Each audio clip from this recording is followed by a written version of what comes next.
Hello बच्चों, कैसे हैं आप?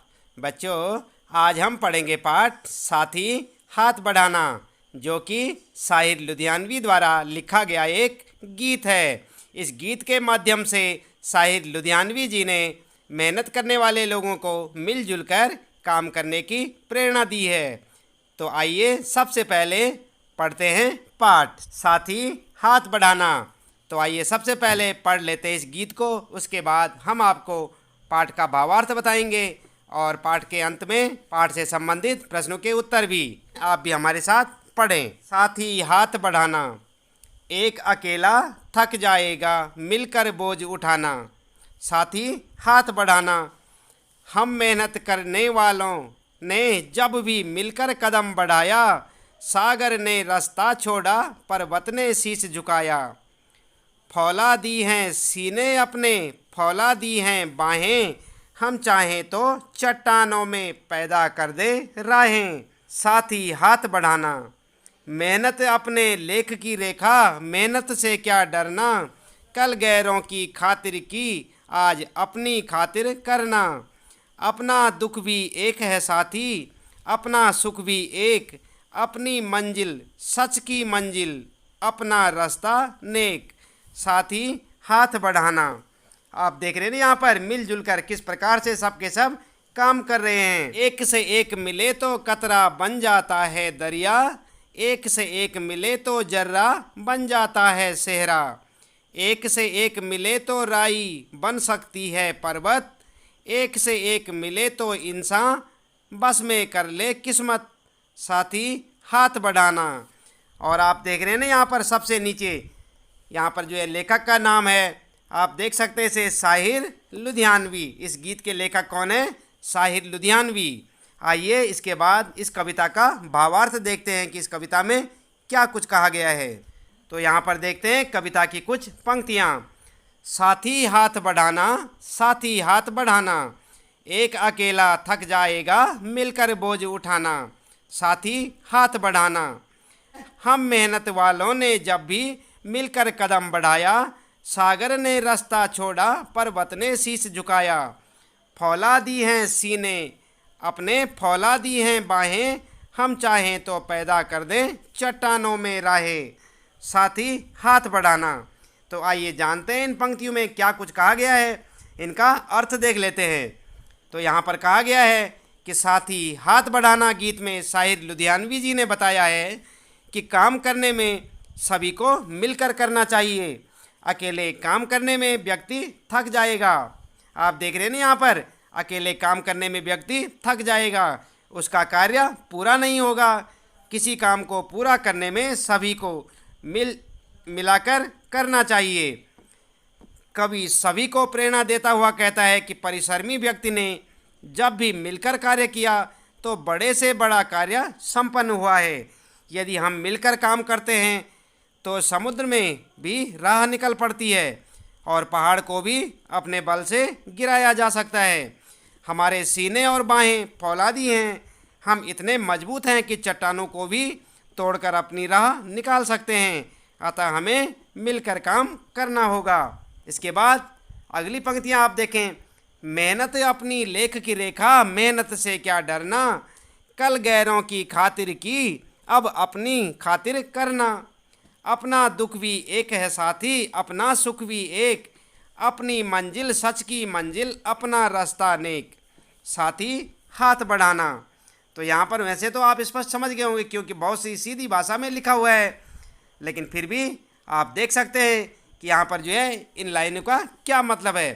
कभी प्रेरणा देता हुआ कहता है कि परिश्रम ही हमारी नियति है, अतः फिर परिश्रम से क्या डरना, हम दूसरों के लिए परिश्रम करते रहते हैं। आज हमें अपने लिए परिश्रम करने की आवश्यकता आन पड़ी है। हम मजदूरों का दुख सुख एक है, हमारे लक्ष्य एक हैं, हमारी मंजिल सच्चाई के मार्ग पर जाती है। हम सही राह पर चल रहे हैं, अतः हमें सही मार्ग पर चलने की आवश्यकता है। आइए अन्य लाइनें देखते हैं कविता की। एक से एक मिले तो कतरा बन जाता है दरिया। आप जानते हैं ना, एक एक बूंद करके बोलते हैं घड़ा भर जाता है, तो अगर एक एक मिल जाए तो सैकड़ों बन जाते हैं।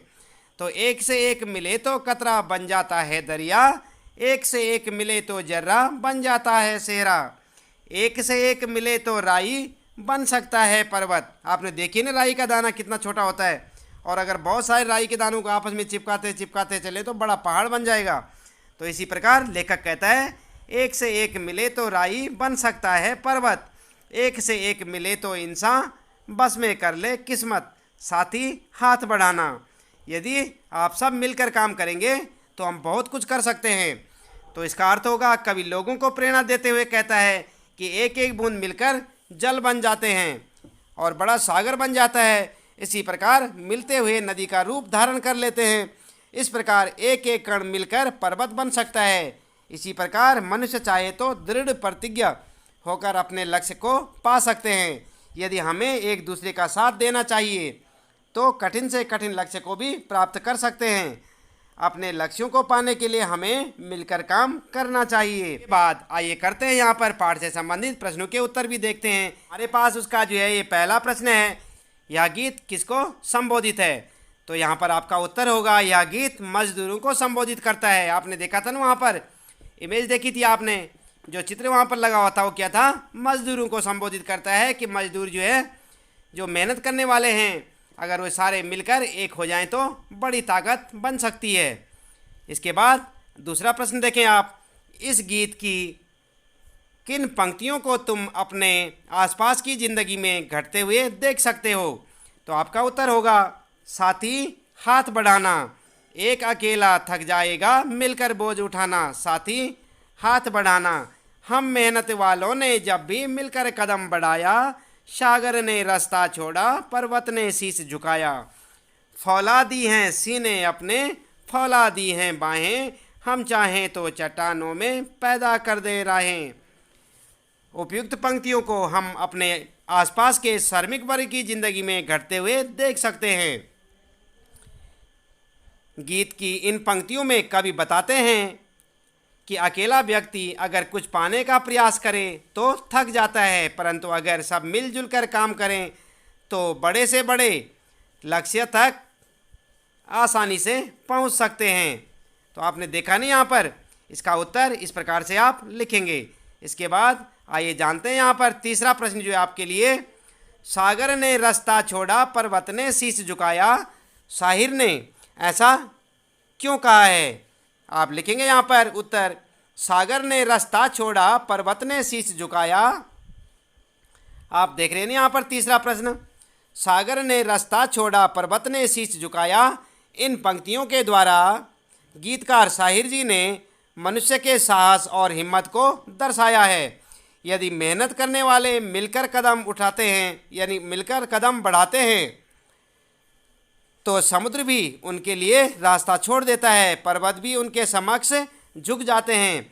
अर्थात आने वाली बाधाएं स्वयं ही टल जाती हैं। इसी हिम्मत के कारण ही मनुष्य पर्वत को काटकर मार्ग बना पाया है, सागर में पुलों का निर्माण कर पाया और चांद तक पहुंच गया। आप जानते हैं ना कि अंतरिक्ष में जो है मनुष्य पहुंच चुका है।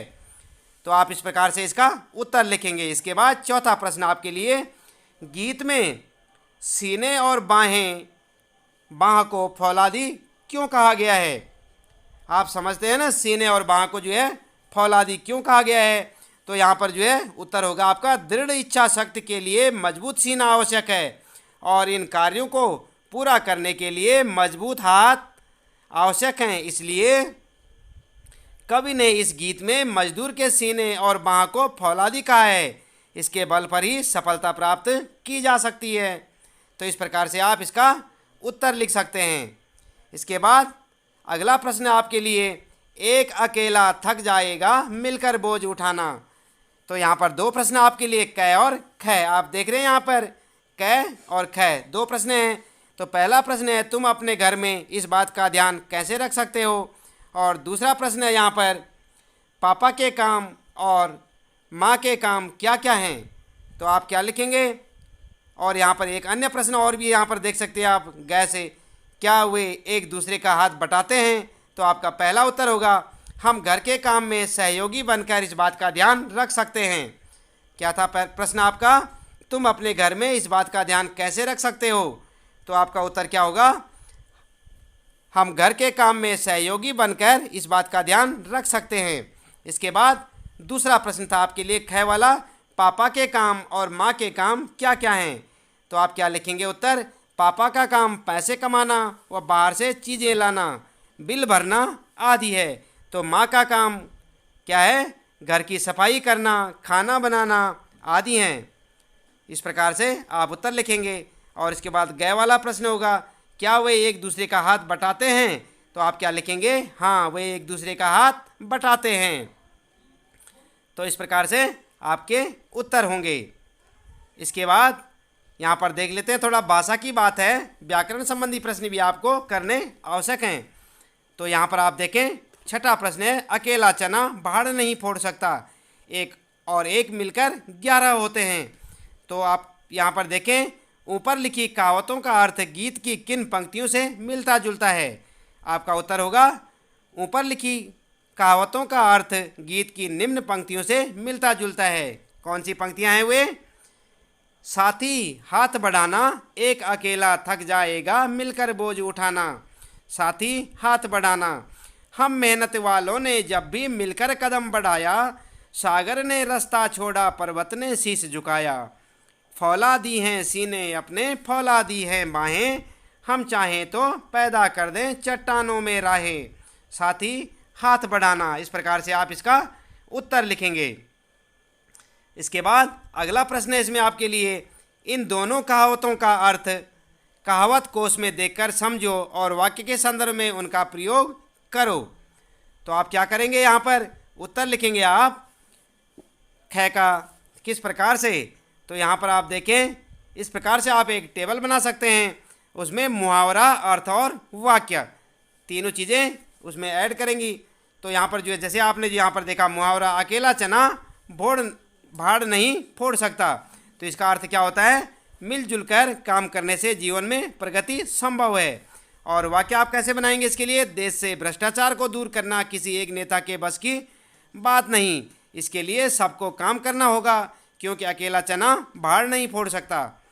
उसके बाद एक और एक मिलकर 11 होते हैं, इसका मतलब क्या होगा? इसका अर्थ है संगठन में शक्ति होती है, जहाँ पर बहुत सारे लोग मिल जाते हैं वहाँ पर एक बड़ी ताकत बन जाती है। और वाक्य क्या लिखेंगे आप? यदि हम मिलकर इस योजना पर काम करें तो यह निश्चित ही पूरी होगी, क्योंकि एक और एक मिलकर 11 होते हैं। तो इस प्रकार से आप इसका उत्तर लिख सकते हैं।